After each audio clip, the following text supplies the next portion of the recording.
இதே மாதிரி தான் நானும் கூட அவனை வந்து ஒரு நேரத்தில் பைத்தியம்னு சொல்லி கமெண்ட் பண்ணேன். இன்றைக்கி அவன் எங்கேயோ போயிட்டான்பா. இன்றைக்கி அவன் லட்சத்தில் சம்பளம் வாங்குற அளவுக்கு போயிட்டான். ஸ்டண்ட் மாஸ்டர் அவர்கள், ஏன்னா மாஸ்டராக இருந்தாக்க ஏதோ ஒரு அடைமொழி இருக்கணும் இல்லையா. இந்த மாஸ்டர் பேர் வந்து சுரேஷ். இன்று முதல் சூடு சுரேஷ் என்று அழைக்கப்படுவார். சரிங்களா? உங்களுடைய ஃபைட்டு எல்லாமே அனல் பறக்கணும்.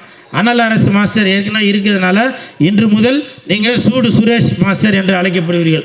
ஓகே, வாழ்த்துக்கு. இன்னும் வேறு எதனா பேர் வேணும் அப்படின்னாக்க நம்ம சிம்புதேவர் சார்கிட்ட தான் கேட்கணும், என்கிட்ட பேர் இல்லை. ஓகே,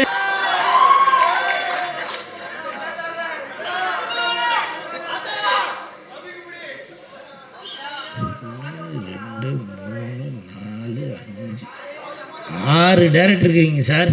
எப்படி குரல் கொடுக்காங்க பார்த்தீங்களா? ரொம்ப நன்றிப்பா.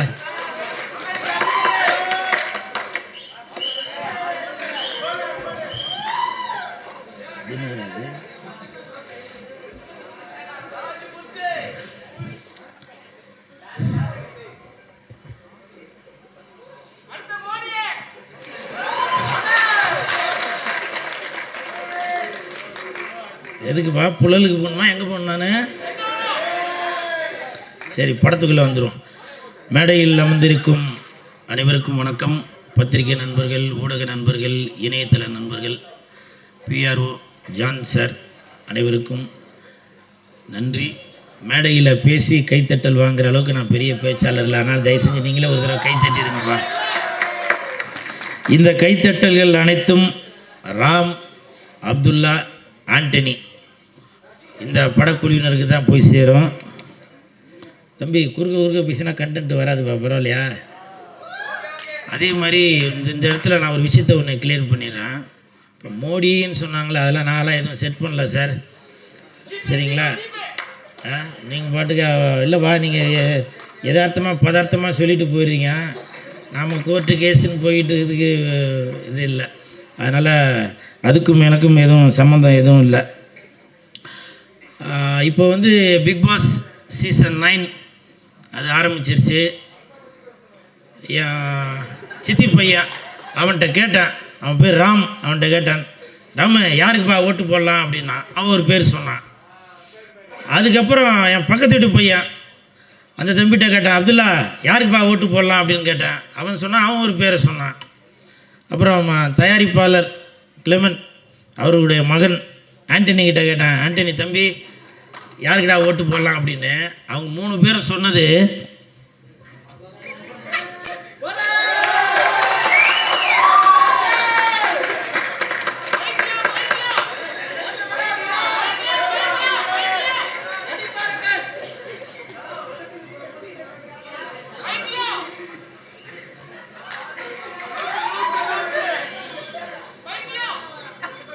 இதே மாதிரி தான் நானும் கூட அவனை வந்து ஒரு நேரத்தில் பைத்தியம்னு சொல்லி கமெண்ட் பண்ணேன். இன்றைக்கி அவன் எங்கேயோ போயிட்டான்பா.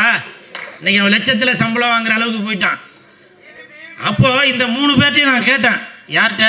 ராமுட்டையும் கேட்டேன், அப்துல்லாட்டையும் கேட்டேன், ஆண்டனிங்கிட்டையும் கேட்டேன். என்னடா தம்பி, இந்த தம்பியை வந்து எல்லாரும் திட்டுறாங்களே, எதுக்குப்பா அவங்களுக்கு ஓட்டு போட சொல்கிறீங்க அப்படின்னு. ஆனால் இதே மாதிரி தான் ஹவுசிங் போர்டு கீழே நின்று நாங்களும் இந்த மாதிரி வேலையெல்லாம் பார்த்துட்டு இருக்கும்போது எல்லோரும் வந்து எங்களை நீ எங்கே உருப்பிட போகிற பைத்தியம் அப்படிலாம் சொல்லி திட்டிகிட்டு இருந்தாங்க. அப்போ முடிவு பண்ணான், இவனை என் தலைவனாக ஏற்றுக்கிட்டு அடித்து தூள் கிளப்பி போயிட்டே இருந்தாங்க. பிக் பாஸுக்கு போன மாதிரி இதுவும் இந்த படமும் நல்ல பெரிய ஒரு பாக்ஸ் ஆஃபுக்கு போவோம் அப்படின்னு சொல்லி சொன்னாங்க. இதுதாங்க உண்மை. ஏன்னா ஒருத்தங்களுக்கு ஒரு கருத்து இருக்கும். நம்ம அதை வச்சு அவர் நல்லவரா கெட்டவரான்னு முடிவு பண்ண முடியாது. ஆனால் இன்றைக்கி சொல்கிறேன், அந்த பிக் பாஸில் அந்த தம்பி ஒன்று யார் வாட்டர் மெலனு ஒன்று வின்னர் ஆவான், இல்லை ரன்னர் ஆவான். நீங்கள் வேணால் வெயிட் பண்ணி பாருங்க. ஏன்னா அவன் வந்து முடிவு பண்ணிட்டான், நம்மளை வந்து எவ்வளோ தான் திட்டினாலும் திட்ட திண்டுக்கல் குட்ட குண்டுக்கல் அப்படின்னு. ஸோ இது வந்து நான் பிக் பாஸுக்காக அப்படின்னு சொல்ல வரல. இப்படி அடே படத்தை பற்றி தாண்டா பேசினுக்கிறேன், யார் இது? அப்படி இந்த ராம், அப்துல்லா, ஆண்டனி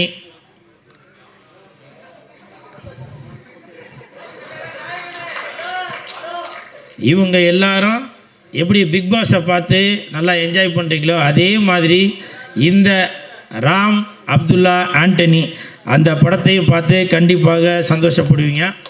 அதே மாதிரி நம்ம ஜாவா சுந்தரேசன் வாங்க, வணக்கம். நீங்கள் பேர் மாற்றினதுக்கப்புறம் இப்போ முன்ன இருந்ததை விட நல்லா பிரபலமாயிருக்கீங்க, உங்களுக்கு வாழ்த்துக்கள். ஏன்னா இந்த நேரத்தில் சிம்பு தேவன் சாருக்கு எனது நன்றியை தெரிவித்துக் கொள்கிறேன். ஏன்னா அவர் ஜாவா சுந்தரேசன் அப்படின்னு சொல்லி ஒரு பேரை கொடுத்து இன்னமும் புகழ் அடைய வச்சுருக்காரு. அதே மாதிரி சிம்புதேவன் சார், நீங்களும் எனக்கு வேறு ஒரு பேர் வச்சு மாற்றி கூப்பிடணும் சார். ஏன்னாக்கா கூல் சுரேஷ்ன்றதை நிறையா பேர் கமெண்ட்டில் வேறு மாற்றி கூப்பிடுறாங்க. அதனால் நீங்களே அந்த கூக்கு பதிலாக வேறு வார்த்தையாக போட்டுறாங்களா, தமிழில் இல்லை அகராதியில் இல்லை வார்த்தையெல்லாம் போட்டுறாங்க. அதனால் சிம்புதேவன் சார், எனக்கு நீங்கள் ஒரு நல்ல ஒரு பேராக வைக்கணும், சரிங்களா?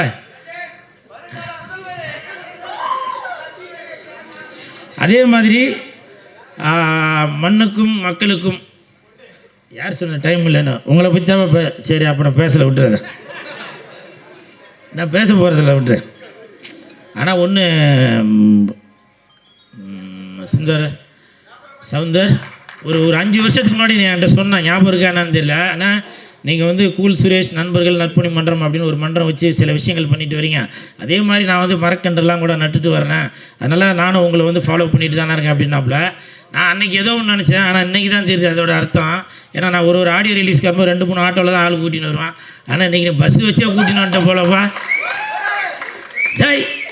இது நமக்கு அடுத்தவங்களுக்கு நம்ம ஒரு முன் உதாரணமாக இருக்கிறோமே அப்படின்னு சொல்லி ஒரு சந்தோஷப்படுறது தான். அதே மாதிரி என் நண்பன் தீனா, உண்மையிலே சொல்கிறாங்க, எப்படி எம்என் நம்பியா ஐயா அவர்களை நம்ம ஸ்க்ரீனில் பார்க்கும்போது ஐயோ இவரா அப்படின்னு சொல்லி நம்ம பயப்படுவோம். ஆனால் நிஜத்தில் அப்படி ஒரு உன்னதமான நம்பிக்கையுடைய ஒரு பண்பான மனிதர். அப்படி தான் நான் தீனா அவர்களை பார்த்துன்னு வரேன். தீனா, நீ கருப்பாக இருந்தாலும் உன்னுடைய மனசு வெள்ளை தீனா. நீ கருப்பாக இருந்தாலும் நீ போட்டிருக்க சட்டை வெள்ளை தீனா. நீ படத்தில் வில்லனாக இருந்தாலும் நிஜத்தில் நீ நல்லவன். இதில் எந்த மாற்று கருத்தும் இல்லை. ஏன்னா நீ பண்ணுற விஷயங்கள், நீ பேசுகிற விஷயங்கள் எல்லாமே நான் கவனிச்சுட்டு தான் வரேன்.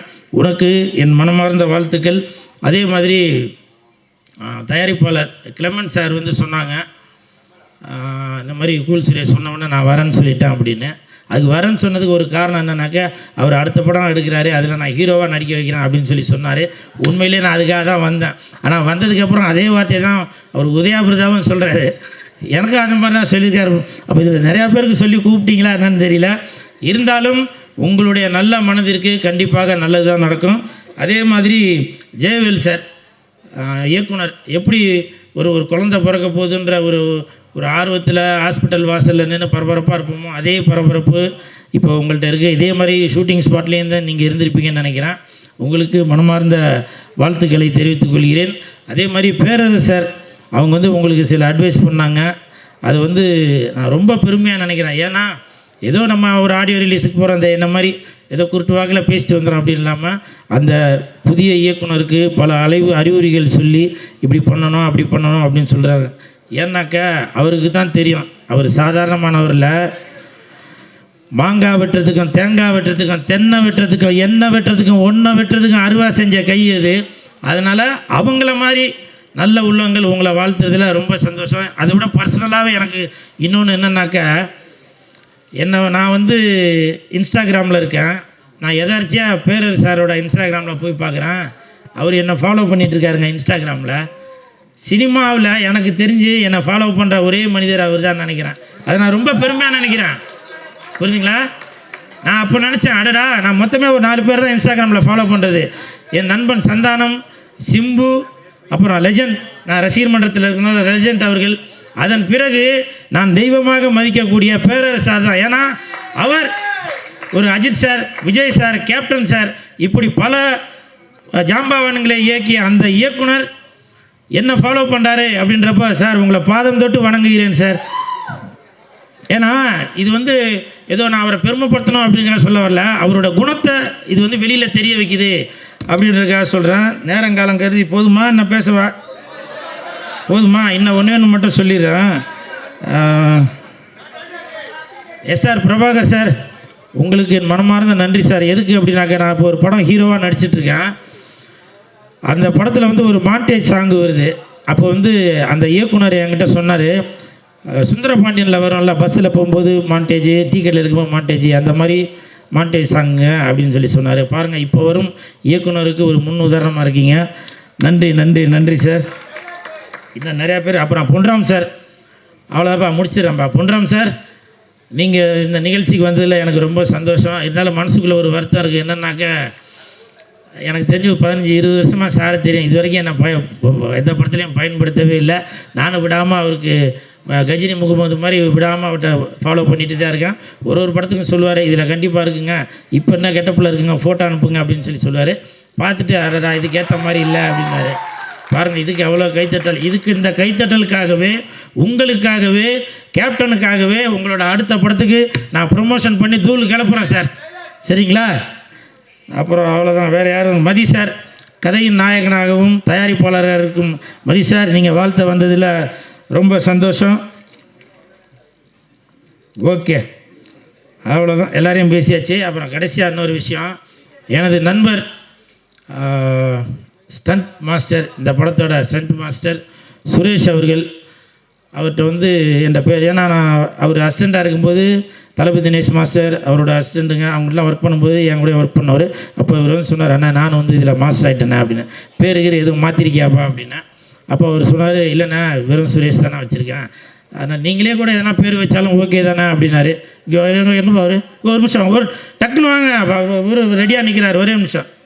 இன்று முதல் ஸ்டண்ட் மாஸ்டர் அவர்கள், ஏன்னா மாஸ்டராக இருந்தாக்க ஏதோ ஒரு அடைமொழி இருக்கணும் இல்லையா, இந்த மாஸ்டர் பேர் வந்து சுரேஷ். இன்று முதல் சூடு சுரேஷ் என்று அழைக்கப்படுவார். சரிங்களா? உங்களுடைய ஃபைட்டு எல்லாமே அனல் பறக்கணும்.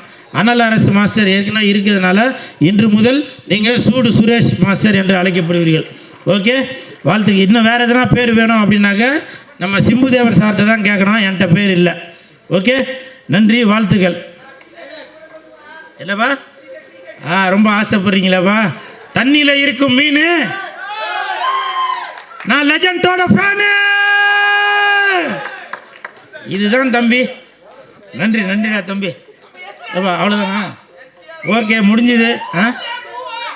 நன்றி நன்றி நன்றி நன்றி. எஸ்டிஆர் இருக்காப்பா? வெந்து தணிந்தது காடு.